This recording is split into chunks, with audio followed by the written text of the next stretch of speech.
This is Thomas, and I'm out here at the Adler Planetarium over in Chicago, Illinois. And I'm out here in the freezing cold right now on a Tuesday morning. And this is, I have to say, today I wanted to talk to you about a topic that is near and dear to my heart, something I led you off with on the last video. It's something that you would probably imagine that is a super sexy topic, very exciting, something that wakes you up in the morning, makes it very difficult to go to sleep at night, something that makes you extremely passionate, but it's actually quite the opposite of that.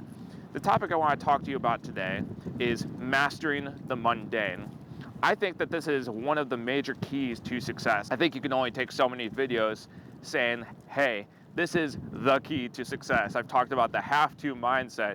I've talked about the fear of success and the fear of failure. I've talked about a lot of different topics as being like, these are very, very crucial to being a successful individual. I would say that this is probably up there in terms of the upper echelon of being absolutely necessary to being successful in any endeavor that you want to do, which is really the key to consistency more than anything else. So I would say that this is close to, really the top 5% of some of the most important things you need to do in order to achieve great success in any endeavor. Now, this is a leadership channel. I like to talk about leadership topics, but while you're here on this journey with me, we have to start leading ourselves. We have to be good leaders of ourselves, which is why I wrote the Refined Leadership Blueprint. It's a free manual for now. It's still free for now. I think I'm going to raise the price on it, just to make sure I can get only serious people that actually want to go and engage with the whole manual on their own. You could go click the link in the description right now. You can go download. I talk about topics like what we're talking about in these last few videos about peak performance as an individual, so you know how to lead yourself and how to better manage your time, better manage your task, your energy, your focus, and things like that. And then we shift into effective communication, how to manage your communication strategy so you could take the value you've been cultivating on your own and then turn that into money, turn that into resources, turn that into whatever it is that you're looking for. It's a little tricky to say just to turn into money because there's such a broad, vast array of different resources and sources that you can go and convert your value into. So, and the way to go do that in this day and age is effective communication. And then last but not least, the real motivation behind leadership in the first place, and that is scaling your time and scaling your resources so you could take the labors of other people such that 2 plus 2 is actually greater than 4. The actual coordinated efforts and the synergies of people working together as a result of what you are doing as a leader can actually not only bring you to a place of financial freedom, but also to a place where you can have your cake and eat it too. You can have a system that works for you and people will thank you for it, and you can get your time back and you can actually go and convert that value into whatever lifestyle you want to. So if you want to get started on that journey, definitely go click on that link to go download that blueprint. But without further ado, let's get back into the topic today, which I believe is the key to consistency more than anything else. There's a lot of keys to success, but the key to consistency is being able to master the mundane. Mastering the mundane is really, really simple. It's just being able to keep doing something over and over again and being okay with doing the boring stuff and being okay with it being boring in the first place. I just had an engagement with a client, and a lot of the weekend we were talking so much about just being okay. You know how hard it is to just be okay with things? Everyone's telling you that the world should be a certain way, that you should be doing certain things with your time, that you should be focused on a certain way, that men need to be a certain way, that women need to be a certain way. What happened to just being okay to just be whatever it is that you are right now, There's a level of that where you could take that to a massive extreme and people could weaponize that and say, hey, if you just want to be okay, then just never get up and never do anything special with your life. That's a little bit too much salt in the stew right there. I think that we're probably going a little bit too heavy in the other direction where we want to be so much of something else that we can't be okay with other aspects of what we have right now. So by okay, we could be not okay with certain things that we want to go and improve upon with ourselves, but we can be okay with things that really can't change. That is really dealing with the mundane reality of consistency. Think about it. When someone says, hey, I had to miss 10,000 times in order to be able to earn the opportunity to take the game-winning shot every single time, that's a lot of shots right there, 10,000 shots. If that's 1 second per shot, it's like you're talking upwards of tens, dozens, upwards of hundreds of hours just spent shooting something. If we're talking about shots, from the, basketball is an easy analogy for doing this, but take it to your own example. I encourage you to think about your own example. What do you need to do over and over and over again so that you can achieve mastery at that particular thing. This being a leadership channel, you're going to need to expect others to be able to take on those reps and sets to go do those repetitions. But you cannot expect someone to do those repetitions until you are willing to do those repetitions on your own. Take these videos, for example. I'm a businessman. I am a business owner. Doing these videos every single week, that takes time and energy. It is in Chicago. It is freezing out here. I'm next to the water. I'm next to the lake out here, which is beautiful. Don't get me wrong, it's absolutely beautiful. It's a beautiful day outside today, but it is freezing. I don't know what my face looks like, if I'm turning red because of my, Danish blood, or if my nose is leaking from my Polish blood. Like, I don't know what it is, but it takes a lot of effort to go do these things. And after that initial excitement, it becomes something like, oh, I got to get up and got to get the camera out and go do the thing again. You have to know how to master that little pocket of dealing with that aspect of life where it just gets mundane. It just gets boring because you've been doing the same thing over and over and over and over again. And when you think that you're done, you have to keep doing it and keep doing it and keep doing it. And then when you achieve mastery, you have to keep doing it and keep doing it and keep doing it. Because honestly, to achieve a professional level of result, you need to do something so consistently over and over and over again to a point where not only you do it until you get it right, but you do it until you can't get it wrong. When you do something until you can't get it wrong, it's actually a really, really special place to be. From a sales context in particular, I remember when I was doing so many sales calls in one of my previous endeavors that I had to talk with people from literally around the world. So sometimes I had to go take a call at 2 in the morning, and 2 in the morning in a time zone that I'm already not used to. So I get a call, I have to wake up, it's a call from Australia, it's a call from Europe or something, and I just have to be ready to go and just jump right into the sales process, all right? Think about anything that you've had to go do, that you spend time just sitting there and preparing yourself, getting yourself to a place where you've done so much that you can't get it wrong. It's really cool when you could just wake up, you could just get on the phone, and then the words just spill out of your mouth. That's kind of how I feel about these videos now. I've been doing so many of these. I had my 40-day fast, my 40 days of fasting, combined with the weekly videos I've been doing. I'm going to be filming a couple of these videos today. It's really gotten to a place where the stuff is really automatic. I have a couple of things I want to talk about today, but most of the stuff is just from the top of my head. As a leader, you need to be able to set an example. And to set an example, you need to achieve a consistency where you do something where it seems like it's effortless. It seems like when you do it, it's an effortless endeavor. And it's almost as if when you do it, it's perfect every time you do it. And when other people see it, it's like, wow, it looks so easy to go do. And then they try it and they're like, wow, that's actually much, much more difficult than I possibly expected. So you do need to understand how to go and master the mundane and find that weird pocket. So I'm going to give you some things that you could do to actually go and master the mundane realities that really come with consistency more than anything else. And I'll tie this to consistency more than anything else today, because it's consistency that leads to discipline, which leads to some of these longer term results. If you saw my last video, I talked about different energy sources to use. Motivation is really to give you that initial catalyst to just get things started, but then discipline is what keeps you going. Discipline is like the system that you built using motivation, and it just gets to keep running and running and running on its own because it's a self-sustaining system. That's really what discipline is. But to do that, you have to put in initial efforts. So you could collect a lot of those initial efforts with motivation, but then it gets really boring. And then there's a weird pocket of it just being boring and mundane that you have to go deal with before really it feels more weird to not do the thing you're disciplined with than it feels to actually do the thing. So I'll give you some insights on how to go and master the mundane. For starters, mastering the mundane, when you actually go into a place where it's unknown, where you don't know what it's going to feel like. It's going to be boring, it gets uncomfortable, and there's this weird aspect like you feel like you're walking into a desert. There's no structure, there's no buildings, there's nothing exciting. It's a lot like this background right behind me. It's like, there's this beautiful skyline that's right over here next to me, but I didn't want to film the beautiful skyline. I want you to get used to the idea of dealing with something which is boring and which is filled with nothing. There's no structure, there's nothing. It's just a vast array of nothingness that's behind you. It can feel like that sometimes when you're actually going to do mundane things. When you're going after the mundane, you have to understand something happens when you go into that discomfort, when you go into a place where it's uncomfortable and you keep doing the reps and sets. When you keep doing your reps and sets, something happens. Your brain triggers into this phenomenon called flow state. Flow state is awesome. It's one of the best things I've ever learned when it comes to performance psychology. I wouldn't say it's the best thing in terms of actually learning new topics. When you learn new topics, it's going to be really uncomfortable, and that's fine if it's uncomfortable. You have to be, again, okay with that, but we'll talk about that for a different time.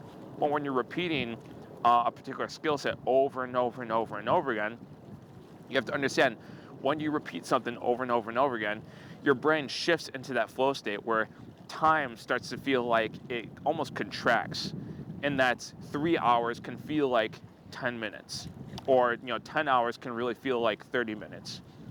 Anyone that's played any video games or spent any time watching a sports game, or they've been spending time watching a performance that they were really enmeshed into, the feedback mechanisms are so quick and aggressive that it forces your brain to go into that flow state, and it feels good. It actually is regulated by some of these happy brain chemicals like dopamine and serotonin, and in some cases oxytocin if you're working with others.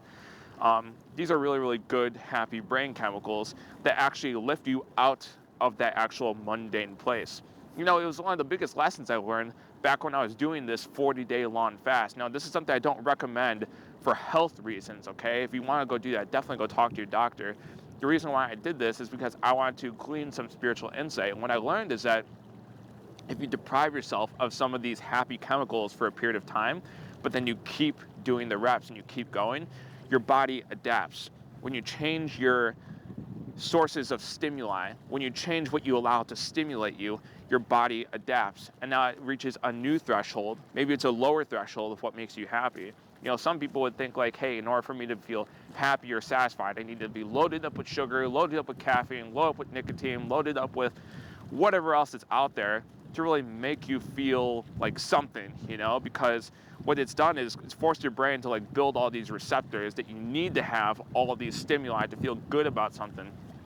But when you take it all away, your brain goes almost into this withdrawal mode. It might be accompanied with headaches, of brain fog, of these flu-like symptoms. But what it is your body recovering itself. It's saying like, hey, we need to readjust because we're not getting the same stimuli anymore.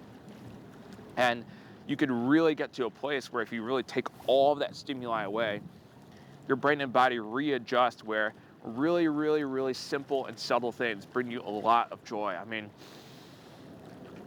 think about taking in a deep breath of fresh air and feeling the same amount of joy from that as in like sipping in something from a can of root beer, or think about just being able to look at a sunset and be able to feel the same amount of joy and passion that you feel from watching a performance, a major performance with a major concert you paid thousands of dollars to go see. If you're one of these like Taylor Swift or Drake or Ed Sheeran fans, these are very, very, Bad Bunny is one of those very, very expensive tickets. You can feel the same amount of joy for much, much less if you just deprive yourself of those things. So when you go into the mundane, you have to understand your body and your brain are going to adapt. Your ability to focus is going to change to a place where actually the things that you find boring, you're going to start to find very, very exciting and enthralling and enticing things from those boring things with those repetitions. Again, I'll repeat, it feels uncomfortable going into the unknown. It feels uncomfortable, say, for example, if I were to jump into the water over here and just start swimming inside the lake. If I'm going to start swimming inside the lake, it feels like it's almost forever. It's like, why would I even attempt to go in there in the first place? It looks like that lake's going to go forever. It's like, I know if you look on a map somewhere, this is not an ocean. This is a freshwater body of water. And there is a state on the other side. I forget if it's going to be in that direction. I forget if it's going to be Michigan or Indiana or something like that. But it doesn't last forever. What I'll notice is that if I start swimming one stroke after another, I might be tired, but I get into that flow state where I don't care how long it takes me to get there, and I don't care how far I've come to go get there. I'm just going to keep taking one stroke after the other. So when you think about going into the mundane, those consistent things that you're no longer excited about anymore, that you're bored by, you want to keep repeating them, doing it over and over and over again. In fact, I heard this quote once upon a time that if you want to become a master at what you love doing, you have to do it so much that you eventually hate it. Now, that's a really strange place to be, because if you go into an endeavor because of your passion and your joy and your excitement for a particular industry or a particular practice or a particular craft that you're doing, it may be scary to realize that it's actually much harder than you thought. Think about things like the food industry or the fine arts, for example. All these things seem very, very exciting because maybe you cooked a meal for someone, or you made a painting, or you made a drawing, or you made a piece of music or a piece of film, and you're like, that was so amazing. And you got so much good feedback from your friends. You said, I want to do this for a living. And then you start doing it and you realize it's much scarier because you actually have to make money doing these types of things. It's much harder to do than you thought, but still you have to keep going to auditions. You have to keep, learning to cook from different kitchens. You have to keep going on, essentially practicing your craft. Even if you're not getting paid money, you become a starving artist from something like that. I know a lot of you aren't in that particular craft. A lot of you are trying to build businesses, which is nice because businesses actually will pay you money to go do them. But in these crafts, it could be kind of scary for a time being. But even for businesses, I read this article that the CEO of NVIDIA, he was asked recently at a conference, if he could go back, would he do it again a different way? Based on where he was. He's a multi-billionaire owner of like one of the largest companies in the world. NVIDIA is likely going to be the next number one market cap company in the world. He said he wouldn't even do it in the first place. He said it was so scary and it was so embarrassing, and he had to deal with so many situations where literally the company was always riding on the success of the next launch. And if one launch failed, it would just kill the entire company. It's really not for everyone. He decided for himself, even with all the money, he still wouldn't, he wouldn't do it again. He would decide to do something else, which is really something from a multi-billionaire. But without digressing too much, it is going to get hard and it's going to get uncomfortable. But you have to understand that with the repetitions and your brain kicking into that flow state, it does get to be exciting. It does really get to be exciting. I would even go a step further, and this is probably the next tactic. If you feel like something is truly boring, what I would say is start constructing your surroundings in a way where it is now the most exciting thing. I'll give you an example. Inside of my Refined Leadership Blueprint, I outlined this methodology that I like to go and create a tempo with my work every single day. I have my refined morning routine and I have my refined workflow. The tempo that I create is really based on science, how I put this all together. It's based on a methodology of studying called the Pomodoro technique. But I've sort of modernized it, I've tweaked it, I've refined it in a way that actually makes more sense in today's modern age. The method is simple. Work for 25 minutes and take a break for 5 minutes. But the break today, in the year 2023, is way different than a break you would take back in the 1970s or 1980s, like really pre-internet, pre-computers, pre-modernization of technology and things like that. So what I do, instead of work for 25 minutes and take a break for 5 minutes and go on my phone, go on a computer, go browse somewhere, go eat something, and just load my brain up with dopamine or load my brain up with something else, essentially that break is not the most exciting thing. I like to flip it on its head and say, I want to make those 5 minutes as boring as possible. I work for 25 minutes, I don't care what it is, and I close my eyes for 5 minutes. For 5 minutes, I do absolutely nothing. And what I do is I actually allow the mundane to build up inside me. It's like if I feel discomfort, I get really, really bored. I'm like, my thoughts start racing because I start thinking about other things I should be doing. I'm working literally every moment of the day, so my brain is constantly elsewhere. Like even with my girlfriend, I have to be like, I'm sorry, like I was just thinking about this other thing, think about this other random situation that will never ever happen. But I'm still thinking about it because my brain's just racing, and this typically happens for a lot of people that are very high performance. So what I do in these 5 minutes, I really try to be still. I really think about nothing. If there's any thought there, I'm okay with it. But I like to allow a buildup of boredom, a buildup of boredom that feels really uncomfortable. And it's almost like I'm stretching a rubber band. I'm stretching it, because by the time that 5-minute timer is over and I release it, holy hell, that 25 minutes I get back to is the most exciting 25 minutes of my day. And so I get back to it, and what was once boring is now very exciting because I've changed the context. I've changed what I allow to stimulate me. So I'm taking away all the dopamine, the serotonin boosting type of pleasures, the cheap pleasures, the shallow pleasures, like browsing the internet or on your cell phone, or eating certain foods, or taking certain stimulants, or taking certain depressants even. I'm not here to judge you, but I'm saying that, the world is filled with, the consumerist culture is very filled with all these different attractions and really distractions more than anything else. I want to get rid of all those things during those 5 minutes. I want to allow boredom and mundaneness to build up. So in a weird way, I found a way of mastering the mundane by actually wanting it. I want it to be bored. I want to actually control my boredom down to a small little area of my day, so that when I open up my eyes, whatever I was working on before, no matter how boring or how uncomfortable it was, I'm actually excited to get back into it. And it triggers your brain into a flow state, and it makes the time actually contract a lot, which is really, really an interesting phenomenon. Maybe we'll talk about it in another video. In fact, we will talk about it in another video. So that's one trick, is actually going into the mundane, actually allowing your brain to go into that flow state. So that's one strategy you can take on. Another strategy you can take on, this is particularly when you're learning something new. I'm going into a new industry right now, and I'm taking a lot of time actually learning a completely new topic that I've never learned about before, really, in my life. I've had exposure, various degrees of exposure to it, but it's kind of a new space I'm going into. I have to spend a lot of time really getting my brain used to a new vocabulary, a new industry, a new topic, just a new everything. It takes a lot of time to go do. You would think, okay, I could just get in the flow state for this, but actually, flow state is not the operative mechanism for learning new things. Actually, the operative mechanism for learning new things is discomfort.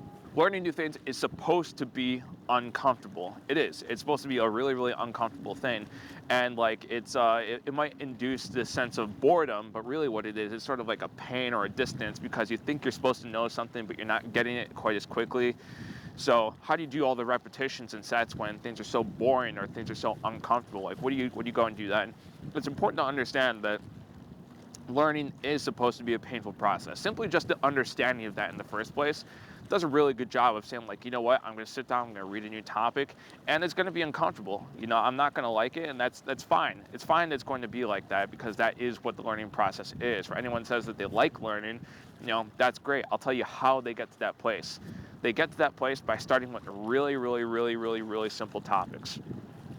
And then they master the simple topics, and they add a layer of complexity to it. And then they learn that, and then they add another layer of complexity to that. Then they learn that, and then they learn another complexity to that. So as far as mastering the mundane goes, especially when it comes to learning new topics, to be able to simplify that process as much as you can, so that you can actually get through the reps and sets that you have to go do in order to learn new topics, for example, is make it as easy as possible. And by easy, I mean each repetition. Make each repetition as simple as you could possibly go and make it. When you make each repetition as simple as you could possibly go and make it, it allows yourself to say, wow, it's like I'm actually engaging with this, I'm actually getting it, and I could do one after the next, after the next, after the next. And weirdly enough, it does still kind of trigger a flow state, which is interesting. Now you can actually go control this mechanism. You could say each repetition, I can make it slightly harder, and it gets more uncomfortable, and you can make it slightly easier where you start to get bored with it. And if you get too bored with it, again, just do what we were talking about from before. Just understand your brain is adapting, your body is adapting to your environment. If you're not giving your body these like super artificial sources of pleasure and mood boosting and feel goodness, what you could do is allow your body and brain to adapt in a way where the thing that you're focusing on now becomes the most exciting thing. There's actually a theory out there that says that flow state actually emerged from distance runners. People that started running, you don't have to go long distances. It's actually extremely boring, having to run and just stick with it and be there and just be okay with it. It's a part of life that was just needed at one period in time. You have sprinters, you have to chase after, particular prey, and then there's the distance runners that they just, they didn't have cars back then. They had to get from one place to another, and they had to do that with a great degree of consistency. So your brain, not your brain, but your body sort of developed these slow twitch fibers that allow you to go those long distances. Flow state was really theorized as an adaptation mechanism to those distance runners, where even though things are boring and the environment is passing them, they're getting a consistent amount of feedback where they actually feel like the time is actually contracting, where what would feel like, an hour actually, or what actually is an hour of time running, actually feels like maybe 30 minutes. Try this. If you're ever going on a treadmill, for example, or if you're going for a long run and you're running for 15 minutes, 30 minutes, an hour, those first couple minutes feel like forever. But you'll notice as time passes that when you get closer to the end of that run, it feels like time is flying by, you know? And actually, you could actually facilitate this process by listening to music, or, you know, if you want to watch like a YouTube video or something while you're doing it. That process facilitated when you're giving yourself those consistent points of feedback. So, which I would say that's really the last point, really the linchpin behind mastering the mundane, is giving yourself consistent feedback to do something over and over and over again at really a steady tempo, a consistent tempo. This is how video games are able to be so exciting and so enthralling and so captivating. You know, there's, you know, the game that I love playing. I grew up playing video games. I love video games, but I don't play video games anymore because I found a much better game, and that is the game of business. You know, the business video game is the most fun video game because you can do it with real people, with real life scenarios, and you get to get real tokens. And by real tokens, I mean like the money that sits in your pocket, you can pay bills with, you can go and buy property with, you can build a whole lifestyle with. If you win the game of business, you know, you can effectively win the game of life. So that's my favorite game to go play, and I've learned how to play that game very effectively through things like being able to go into the mundane and actually encourage it, being able to induce that flow state, being able to be okay with the idea that learning is uncomfortable, and making it as easy as possible to do each of these reps and sets, and finding that consistency in doing those reps and sets at a steady and consistent tempo. So that's really skimming the surface on the topic of mastering the mundane. It's something that I would encourage you to start playing around with right now. To pick a topic that you have that you feel like is so boring that you're less inclined to actually go engage with it, and start finding ways of utilizing what I talked about today to start getting through that initial mode of motivation, and then go into that next phase of dealing with that boring mundaneness until you get to that aspect of discipline where it actually feels correct to go do it, no different than brushing your teeth or getting dressed in the morning or taking a shower at night. Or in the morning if you're a morning shower person. But whatever it is, master that pocket of the mundane so you can go develop that long-term consistency that's required for mastery. In the next video, I've briefly alluded to this topic during this video, but in the next video, I'd like to talk about this phenomenon of time contraction and time dilation. I really want you to be an effective time bender so you can master your experience, so that when you need time to feel like it's forever, when you feel like you need to have time to really expand because time's going by too quickly. I mean, think about how long your teens lasted, or how long your 20s lasted, and think about how quickly your 30s are flowing by, or how quickly your 40s are flying by. I want to teach you how to actually master that state of consciousness, which really had something to do with some of my research back in university, but how to master that state of consciousness where you could feel like you can expand time out to make 30 minutes feel like multiple hours, and how to contract time in, how to be able to take 3, 4, 5 hours and make it feel like 30 minutes. You know, you can imagine that there are some things that you want to feel like it lasts forever, and there are some things that you really just want to check the box and get it over with as soon as possible. That's it for now, and I'll see you next time.